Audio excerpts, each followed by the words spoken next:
know, or maybe I'll try to reach out to Sean. I know it's solvable, just can never remember what it is.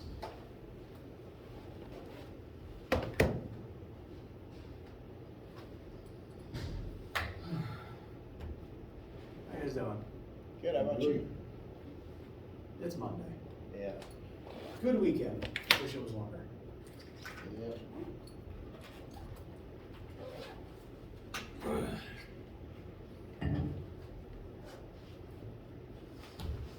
All right. Main thing on the schedule is test 1. It's test 2 this week. Lab and during lab. I know I read the spiel 80 times, but I'm compelled. You'll take it during lab. You can attend any day of lab this week to take it. It doesn't have to be your native one. But if you do attend a different one than your usual one, just send me an email to let me know so I can keep my head counts in check. Main goals for lecture, especially today and also during the week, is go over review stuff, answer any test questions that you guys have. I've got a practice test currently on the screen. I've also got, we can look over any achieve questions you have while you're studying. And I've also got Brightspace up, so we can look over the concepts list that I posted. Why aren't these combining?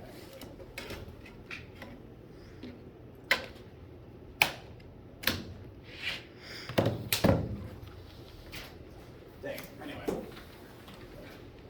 Yes. We do number 9 on the practice test. Yes. All right, so this is a thermal conductivity question.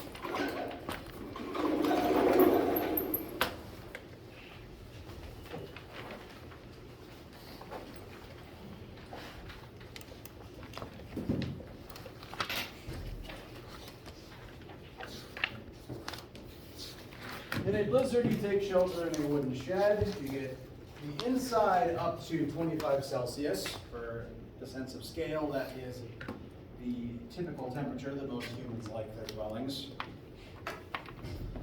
But the blizzard outside is negative 15 Celsius. The walls are solid wood, 10 centimeters thick, and have a surface area of 9 meters squared. What is the energy lost through the walls? We're going to answer that question before the second part. We are told we're inside a shed. The shed, the inside of it, is the hot side of this interaction. That's at 25 degrees. The cold side is the blizzard outside at negative 15 degrees. And the walls are made of solid wood. They are 10 centimeters thick, which I will rewrite in meters as 0.10. And the area of a single wall is 9 meters squared. We want to know what is the thermal power lost through the walls during this blizzard. The relevant formula is going to be the thermal conductivity formula, which I'll rewrite over here. Power equals, power being the rate of energy being transferred. So thermal conductivity, thermal power. There's a third synonym called heat current, kind of like electrical current, but it's heat instead of electrons. Those are all synonyms for the same thing. That's equal to Ka times the difference between TH and TC over L. P is the thing that we want. We want power. We want to know the heat that is leaching through the walls. We have everything we need, A, L, and temperature difference, except K. For K, we have to look at the formula sheet, the back page of which has a few constant tables on it. Table 11.3, thermal conductivities. Scroll down, wood is at the very bottom of the list. Its thermal conductivity coefficient is 0.1 watts per meter per degree Celsius. So add that to our list of constants over here. Wood does not have a chemical symbol, so I'm just writing wood, 0.10.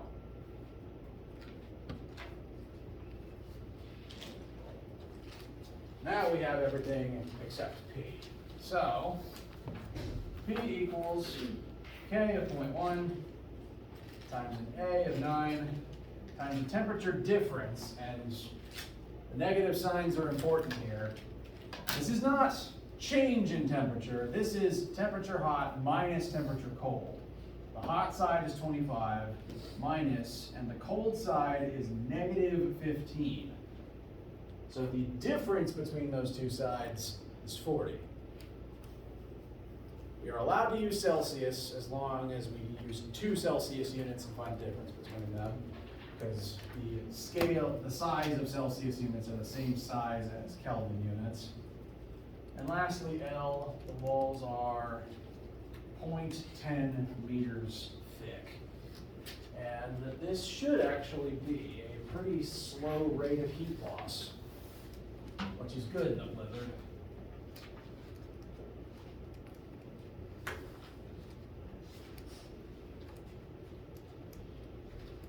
.1 times 9 times 40 divided by 0.1. And the final answer should come out to be 360 watts. Does anyone's math disagree? Or does my own answer key disagree?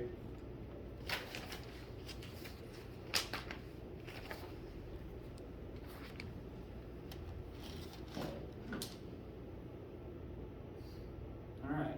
On the answer key, we got 3 6. Oh, wait, never mind. Because you got it listed in watts and joules per second. But I guess it doesn't. A watt is a joule per second? Precisely. Okay. So you got listed like A and B, 360 watts and then 360 joules per second, but it doesn't really matter which one, or should we do both? Well, I kind of consider the two answers to be the two slightly different versions here, to be the two different answers to the two different parts of the question. The first part is, what is the rate of energy loss through the walls? And 360 watts answers that question. I gotcha. The second question asks, how much thermal energy do you need to make each second to counteract this loss? 360 watts is 360 joules per second. The definition of 1 watt is 1 joule per second. So every single second, the blizzard is leaching 360 joules of heat out of your cabin. If you do nothing about that, the cabin will eventually get colder. Makes sense. And this is true in pretty much every building, not just wood shacks and blizzards. And this is why we have heaters and air conditioners and things to try to either get rid of heat that leaches in or make new heat if heat is leaching out. So if your shack is losing 360 joules per second, there needs to ideally be some heat source inside the cabin that generates 360 joules every second to make up for that loss. Your own body generates a certain amount of heat every second. I would assume, though, you'd still want the supplement because blizzards are awful. So I recommend bringing a space heater on this trip. And as long as the combination of factors inside the shack generate an approximate amount of heat for every single wall, then you'll be cozy. Technically, though, there would be 5 walls all doing the same thing, so you'd actually need 5 times this much. That's just one wall.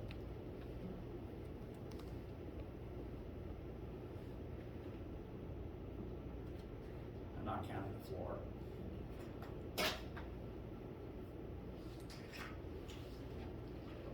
Can we do chapter 4 homework question 7? You can. First, does this address your concerns, Matt? All right. Yeah, we can look at any homework questions you guys want to talk about. I will mention as an aside, the test is on chapters 5 through 8, so we will talk about it, because the old stuff helps the new stuff. But just to set in everyone's mind, this may not necessarily be test content. Chapter 4 homework, you said? Yes, sir. So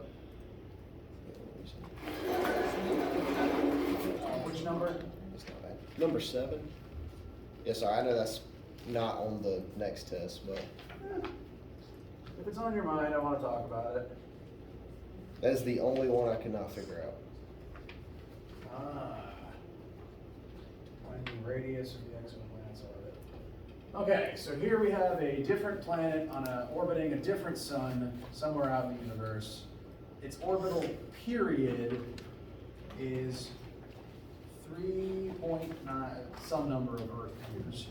And it's orbiting around the sun, and its star has a mass blank. Find the radius of the exoplanet's orbit. So this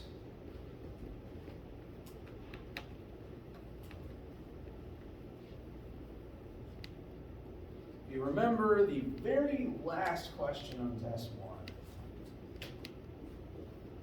is one of these. Sun, planet.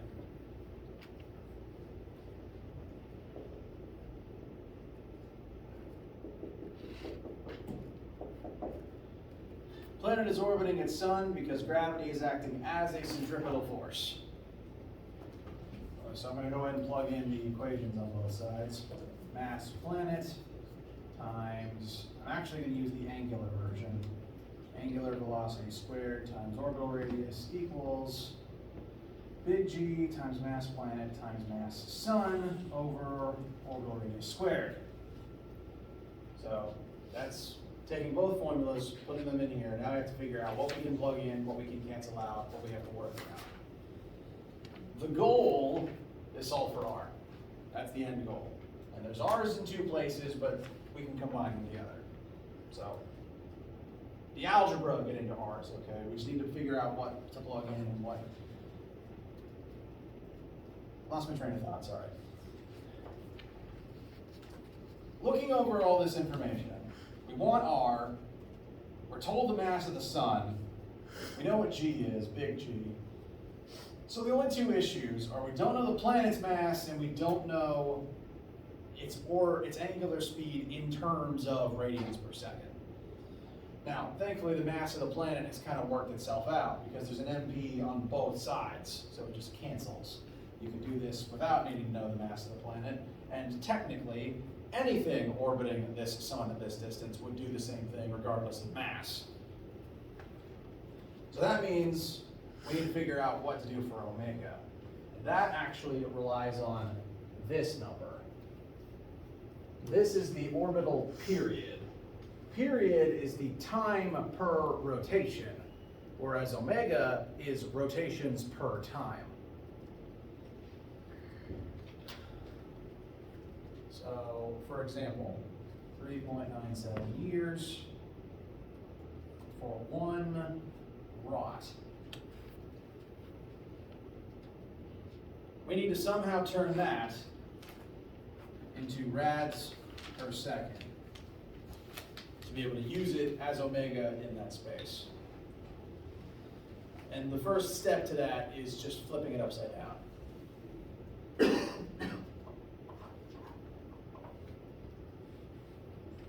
1 rot takes place over 3.97 Earth years.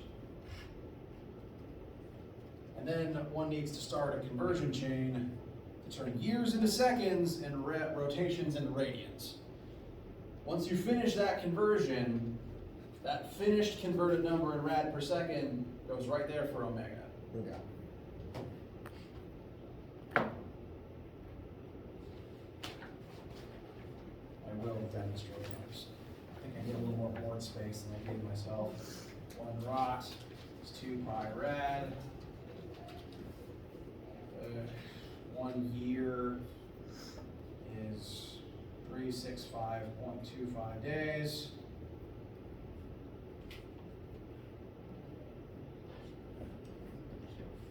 One day is 24 hours. 1 hour is 3,600 seconds.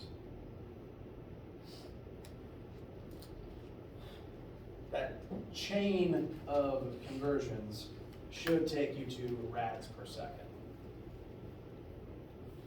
which is then go here for omega. Then you'd have to rearrange this to eventually solve for R equals number. Okay. Does that help for now? Yeah, we'll just figure it out after class. I don't know. Oh yeah, we can work on it together. I know that one's not having to do with our next test, but. I still want you to ask questions when you have them, because if you're curious about it, that'll help now. You'll learn better about it now. Right. Question? What's that second conversion in the parentheses on the bottom? This one? 365.25 days in 1 year. This one? Rotation.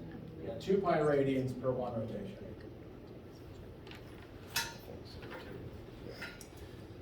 The official length of 1 year is actually 365.25 days. We usually treat it as 365, and then every leap year, the 0.25, 0.25 times 4 rounds up to 1 extra day. So leap year is 1 day longer, but it's really divided over 4 years. So what's with the daylight savings? That's completely unrelated. Daylight savings, I think I don't even know how many countries use it. America might be one of the last holdouts. Daylight savings, I think, was originally conceived, wait, no. I'm gonna look this up, because the story I keep getting told keeps changing.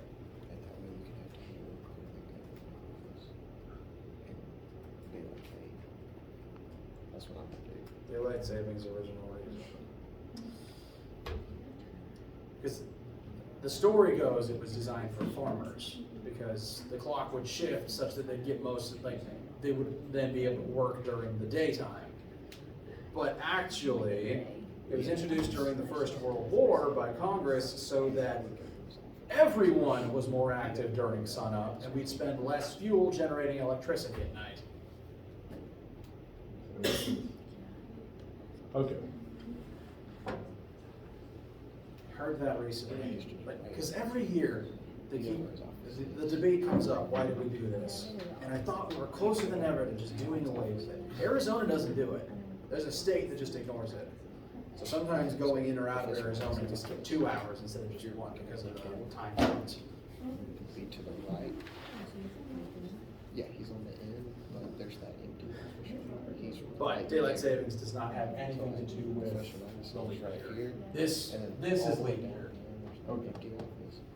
How many years is it before we have a leap year? Is it like 4. Calendar's set up so that it's every year that is evenly divisible by 4.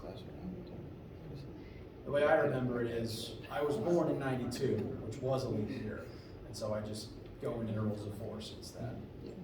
2000 was a leap year, so if it ends in 4, it's definitely 1. So you're like 5 years old. Huh? If you're a leap year, it gets your birthday. If you're born on leap day, but they legally set your birthday as probably May 1st for legal reasons. That's interesting. That your legal birthday would get sorted to one day or the other every year. It is I don't even know why they put it in February. They should just tack it on the end of the year, make it a holiday. That would make more sense. Can we do question?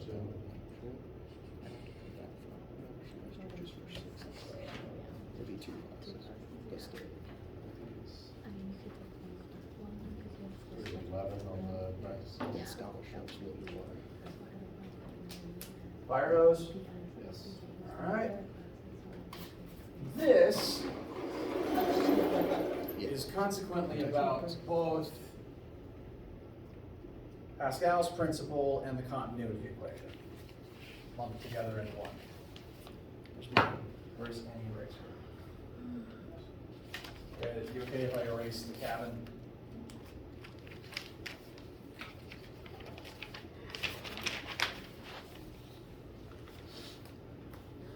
Okay.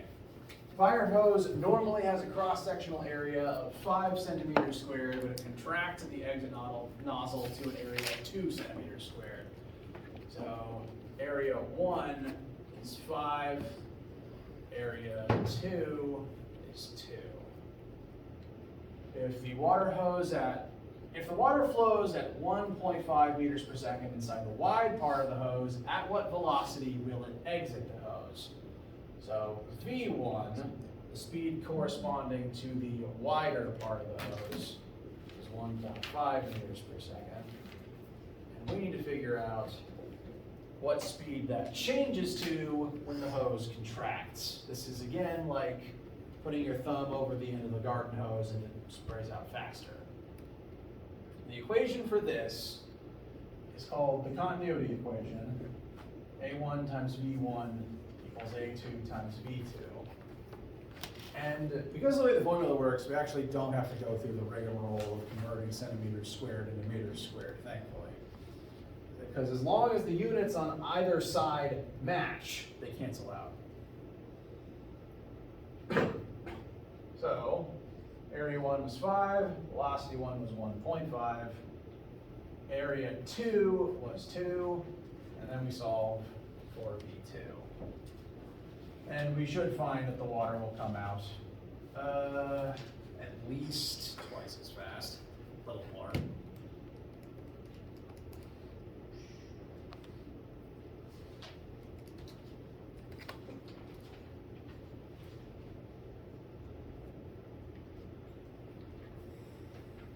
Now 3.75 meters per second. So restricting the exit valve by a little more than half increased the velocity by a little more than 2 times. This is, sorry, I had a thought and the words weren't coming out. If you've ever watched fire hoses in operation, either in person or like on TV or something, the actual hose itself is, you know, several inches thick, but the nozzle reduces that all the way down to like a pressure valve, like a, pressure washer type scenario, specifically so that the water comes out faster and such that it moves further, so you don't have to stand as close to the burning building.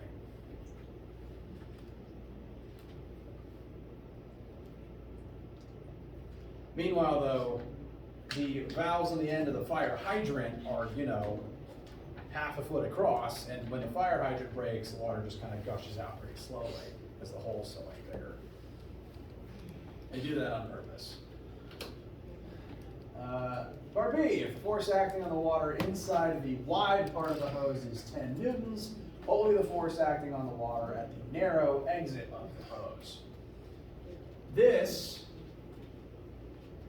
we now have force 1 is 40 newtons. And we are curious about force 2.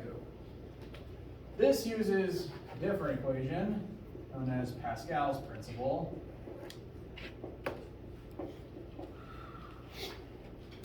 Force 1 over area 1 equals force 2 over area 2. This is the concept where we looked at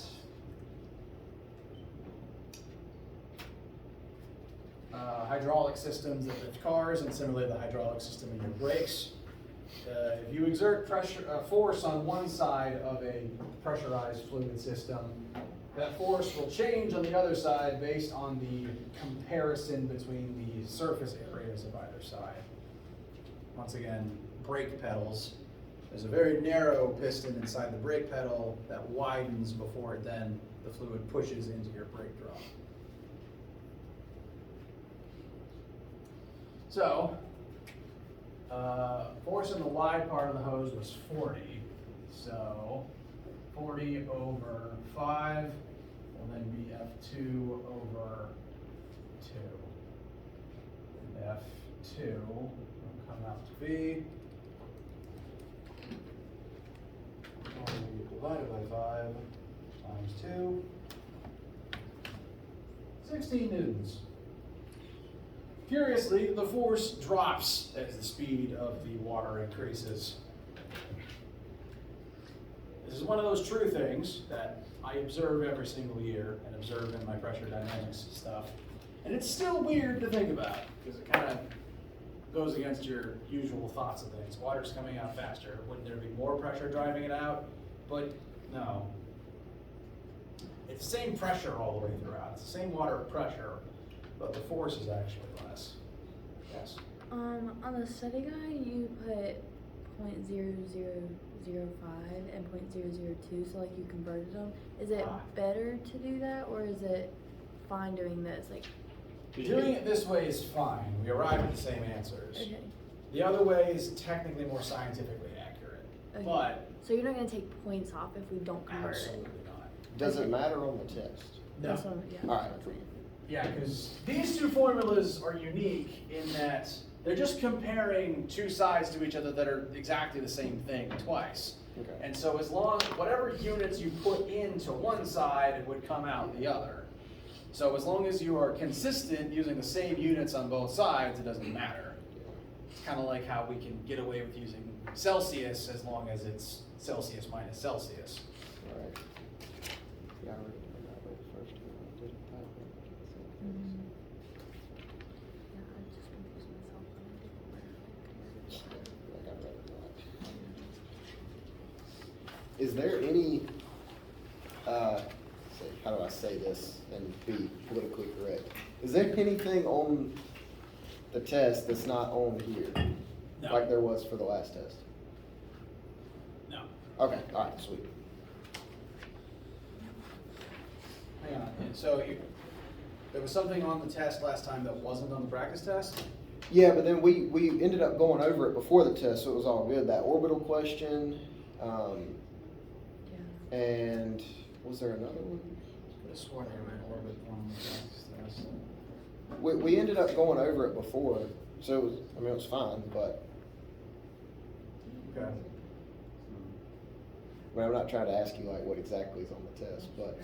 I know. I'll go ahead and say though, it's like test one, it's 8 questions, different point values throughout, and it's still 105 points out of 100. Okay, so it's only 8 questions. Yes. Practice test is always more questions and more difficult. So Okay. you make the mistakes there. So the final won't be like 20-something questions? No, final will be closer to 14 to 16. Okay, Cool. okay. I feel like that's not as draining as 20-something. Yeah. I think your hand was up first, and then you're after that. Can you do 7? On this? Yeah. 7. Oh, absolutely. Ah. Most definitely. So the change in temperature here. The water begins at 0 Celsius. We want to heat it to its boiling point, which is 100 Celsius. Just by virtue of water's properties, water's boiling point is 100 Celsius. So to get the water up to its boiling point, you would have to add enough heat to increase it from 0 to 100. And that's where the temperature change came from. Well, next. Could you go over number 12? 12 on this? Yeah, absolutely.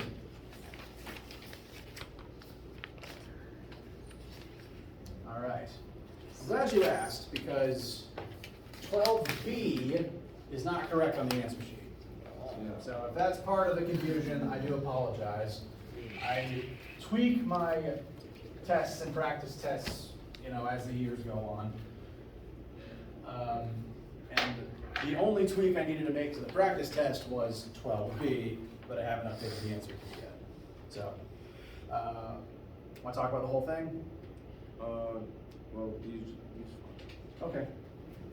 So, B wants to know, how much force does atmospheric air pressure exert on a cat with a surface area of blank? Formula here is the definition of pressure. Pressure equals force over surface area. This is, I feel, similar to one of the opening questions in the Chapter 5 homework, the sheets of paper stacked up on someone's back. We also similarly looked at how much force the atmosphere exerts on a person-sized surface area, but here we're just using a cat. So the pressure in question here is the air. So atmospheric air pressure is 101,325.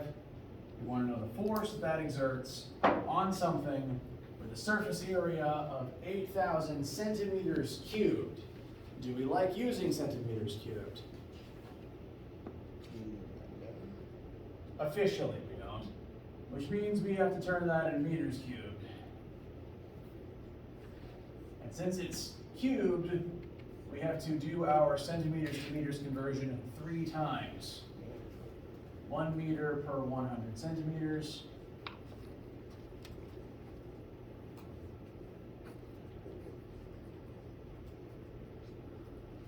So divide by 100 3 separate times, canceling out the 3 centimeters and replacing them with meters times meters times meters will give us a converted surface area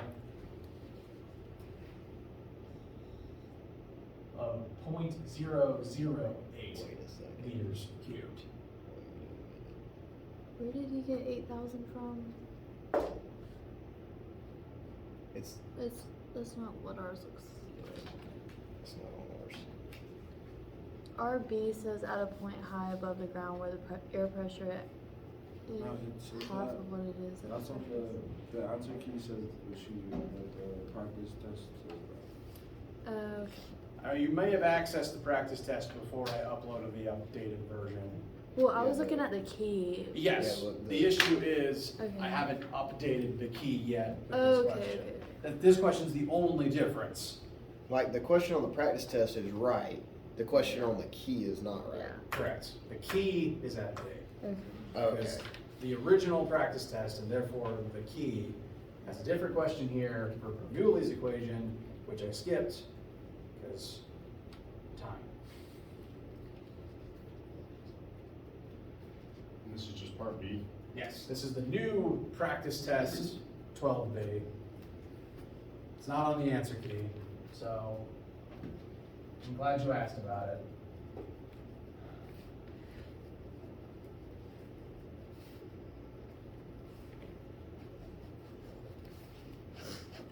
To get the correct answer, we have to factor in this converted area, and that would give us a final force of approximately 800 newtons. And that's the answer. Yeah. No wonder cats are angry all the time. There's just a whole person's worth of weight just bearing in on them. Yes. Do bar A. Yes, absolutely. So, standard atmospheric air pressure is 101,325 pascals under its surface. The density of air is accepted to be 1.225 kilograms per meter cubed. So, P is 101,325 pascals. Density of air is 1.225 kilograms per meter cubed. And the question is, what is the average height of air above Earth's surface to create this pressure? This is in reference to the pressure at depth formula. Pressure equals fluid density times magnitude of gravity times height. Remember, I recommend putting absolute value brackets around the G in your formula sheet because you don't want the negative sign here.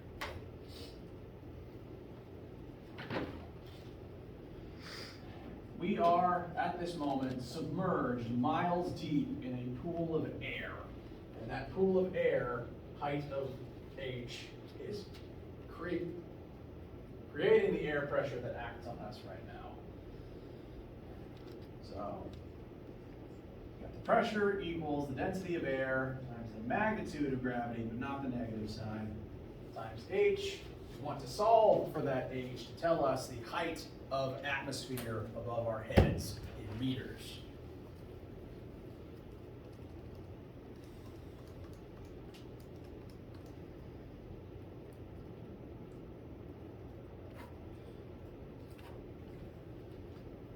I have an approximate answer of 8,431.6 meters, which is about 8 kilometers.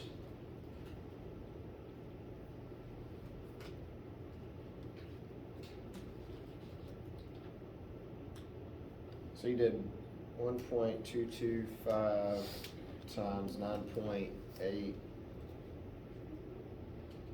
Oh, you did 9.81? Yeah. Oh. My answer key is just 9.8. Well, if you do 9.8, it gives you like a different decimal, Slightly. like slightly different. Just the decimal though. I got 8,440. That's fine. fine. Yeah. That's okay? Yeah. Alright, cool. That's like 1% difference. Yeah. So why is the 9.81 not negative, you were saying, the brackets? That is because It's gonna take the formula really just wants to know the magnitude of the gravity on this planet. And that the one reason why we don't want the actual negative sign, gravity points down, but the thing with air pressure is it points inward. The force created by air pressure points in on all sides, so it's not necessarily a downward force. So that means that there's kind of a disconnect here. The formula was just is designed to take into account how strong the gravity on a planet is without necessarily asking what direction does it point. Kind of like how the GPE formula needs the strength of gravity, but you don't want the direction because energy is not a vector. You don't really have a direction for energy. Similarly, pressure kind of has a direction, but it's inward, not down. So it's to kind of rectify that.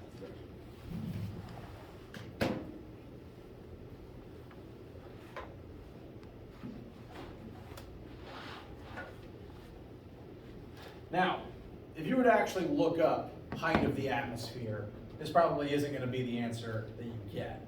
And that's because this density for air is not consistent all the way up. The density of the air is thickest down here and gets thinner the higher up you go. That's too complicated for us. Yes, I'm not going to have you do that math because I don't, off the top of my head, know what I need to do that quickly. I don't have the equation for how the density changes with height, with altitude. But the density does change. That's why you get short of breath on if you go mountain hiking. In addition to the fact that you're hiking.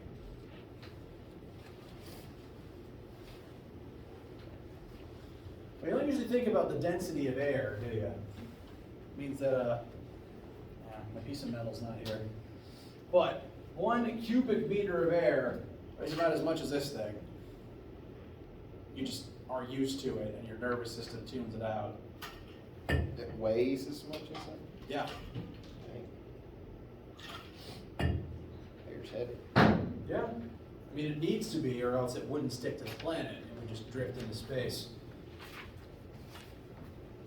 That's why planets with less gravity have less atmosphere. The moon, there's none to speak of. That's why there's no sky on the moon. Whereas on Mars, it's less atmosphere, but it's enough to have some, and that's why all the pictures of Mars, you don't just see void. You see, like, a sky. But on the moon, you don't see a sky.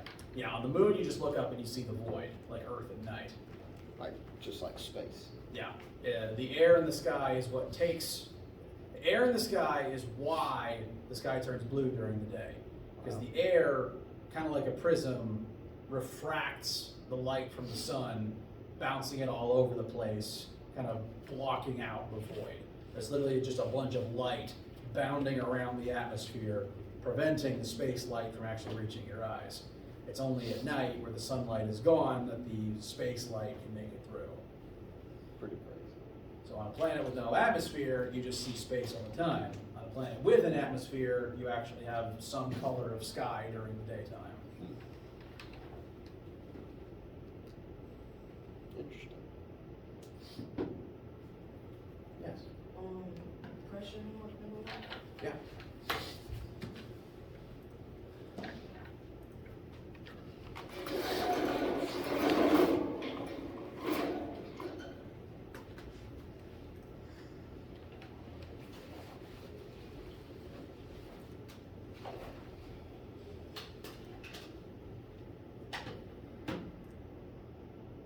This is, it's fairly apt you asked this one after that last one because they utilize the same principles. Excuse me. Once again, we are surrounded by air all the time, and that air is always exerting air pressure on mass of this amount, and therefore it is always exerting force on our surface area. What this question is asking is, how many sheets of paper would need to be stacked end to end to create the same pressure by exerting the same force over a surface area, or by exerting a force equal to their weight over the area of the paper? So we're kind of comparing the atmosphere to what a stack of paper would look like if it was doing the same thing. I'm actually going to roll this back up.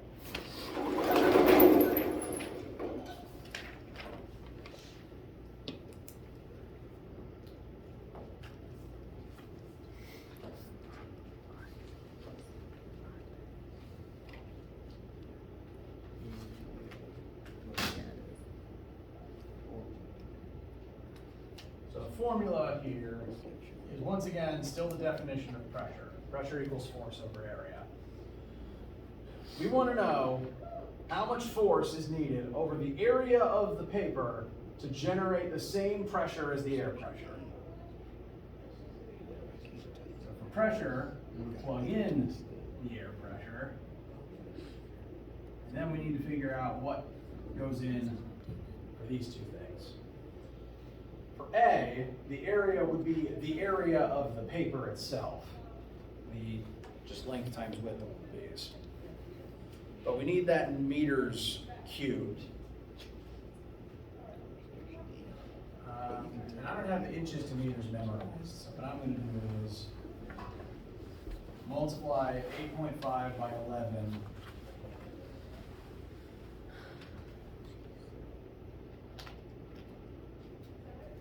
to get 93.5 inches squared. So that is the area of a piece of paper in inches squared. And then I'm going to bless you.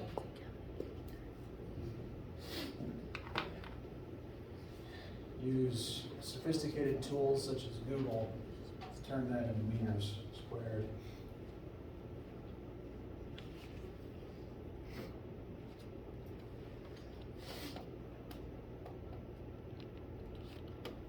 That is the area of a sheet of paper in meters squared. And therefore that is the area that the weight of the paper is going to be exerted over.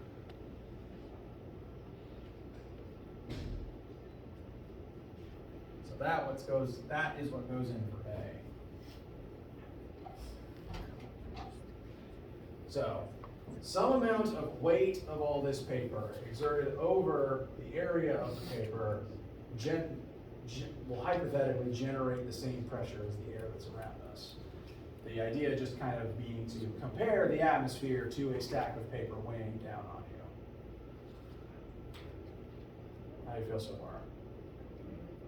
Okay. So we can use this to solve for force of paper. That is to say, the weight of the total amount of paper that would need to be on your back to simulate this effect.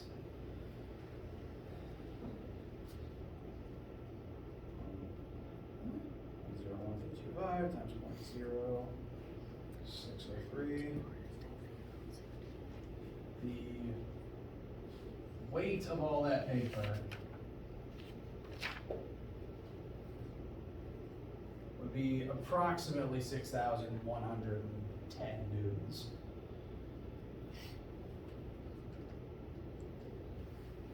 So at this moment, kind of like being crushed by this much paper right now from the air around you, and you don't notice it. And now we need to figure out how many sheets of paper generate that much force. So that much force would be the weight of all that paper. We're told the mass of a single sheet is 3.9 grams. So what I would do to get to the final answer is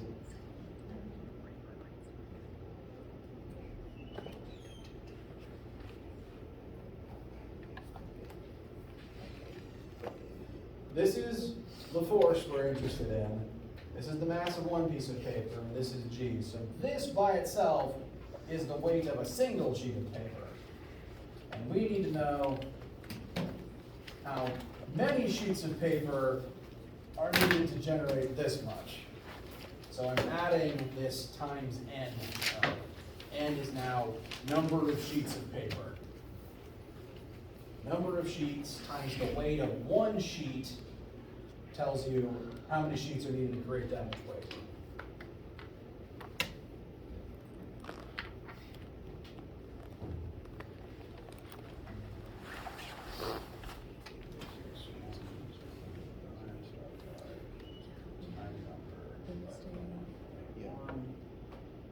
Good, got approximation.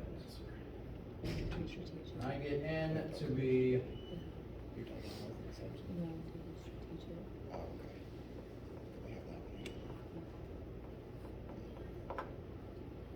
one. 159,000 sheets of paper, which does translate to the 1.6 times 10 to the 5th that it's looking for with my numbers. This one, keeping in mind that the homework does get kind of puzzly sometimes, which is not how I write the test questions, but the homework does do this on occasion. The trick here is first figuring out that you need to use the area of the paper in meters squared to figure out the force required, and then using that to tell you number of sheets of paper. This is an odd, riddly sort of question, but functionally, it does mean that there's this much paper weighing you down all the time, and you just don't notice it. You're used to carrying that around on you all the time.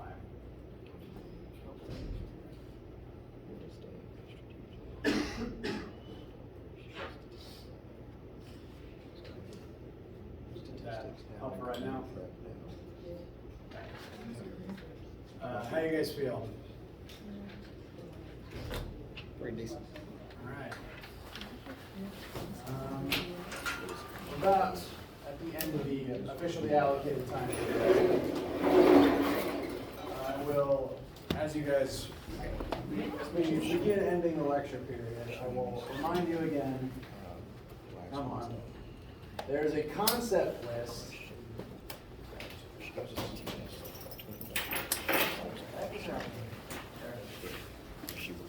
In the test practice tab, test 2, chapters 5 through 8, clicking on the tab itself brings up the list of concepts you should be familiar with for today, for the test this week, rather, sorry. If you look over this list and you comfortably understand and can apply all of them, in addition to looking at the formula sheet and feeling comfortable with all the formulas, and looking over the practice test and feeling comfortable with it, then you'll be fine. So, this is your checklist. Similarly, you should also think of the formula sheet as a bit of a checklist. You want to make sure that all the stuff here makes sense. But there is one exception to that.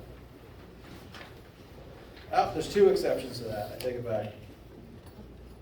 There's two things on here that you will not need for this test. Those being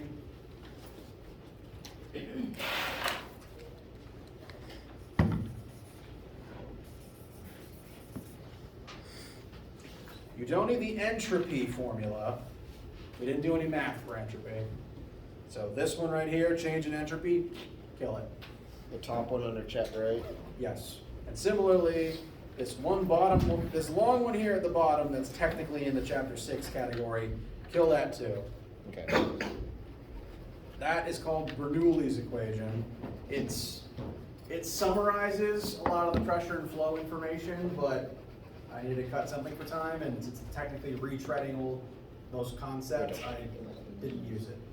That was the So you won't need 12B it. that was 12B, but now it's not 12B. You know what I mean?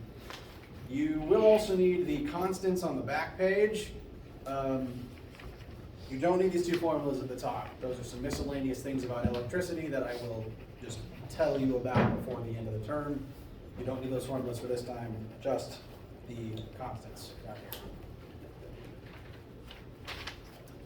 Feel good? All right.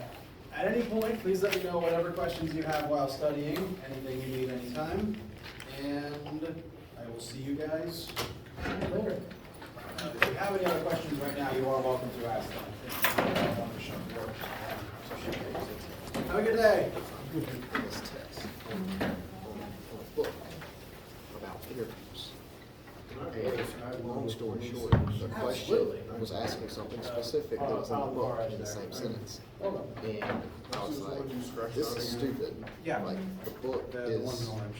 I don't agree with that. It was saying that you should show up to an interview 10 minutes early, sit in the parking lot, and go in no more than 1 minute before your interview time. I said, that's dumb. I was like, why would you do that? I was like, that's, and Dude, I always want to get there 15 minutes early, like go in there. Yeah. Actually be there. right. Yeah. So, just stuff like that She is, just seems, and like, and she's not even like a professor, so I feel like she's In that like case, I'm thinking gonna have that to all look this into how to paperwork submit is this being report a to you. professor, but like, she's got a chip on her shoulder. yeah. Achieve is the program I used last often, so I have to always look back at how to do that, but I will figure it out. Thank you. Okay. You look at automotive shop? Yeah. Which one? Skip's Auto Repair? Down So in Greenwood? my lab, I don't have the About two in 30 minutes that way. Are you The good with, last two on. wiring? Yeah. Because that requires What you phase got? change math that I skipped. I'm putting in because a I- train horn. I wrote it need help. here. I need help with the wiring. I So forgot at actually the doing time, one- that wasn't on this Are course. you It's doing like basically the one with a the compressor? three different and courses I tank? teach Okay. here go over the same I have stuff, everything to but do in it. different depth. I just So not I good at got wiring. I'm this good. class Everything mentally else, mixed up I with can weld, I can 1500 weld who stuff. Yeah. does the phase Yeah, I change can't weld, I math. suck at welding. Really? So- I love I it. can weld, but it's not good. It's just not pretty. Like, it works, Yeah. but it's not pretty. I got you. But I think it was If you like- I'd be willing to pay her You by hour. you didn't do anything Well- wrong necessarily, but yes, you're correct. If you This, just show me Like, I sat there and what looked you at got, what you Ava, need, and I if you was just kinda pull like, up let the me just kit do that. online, is it one? yes, piece or because something? this kind of, It's, this is, your I get C your here number, I would can be in send you joules Yeah, per look kilo. at it. Yeah, for sure.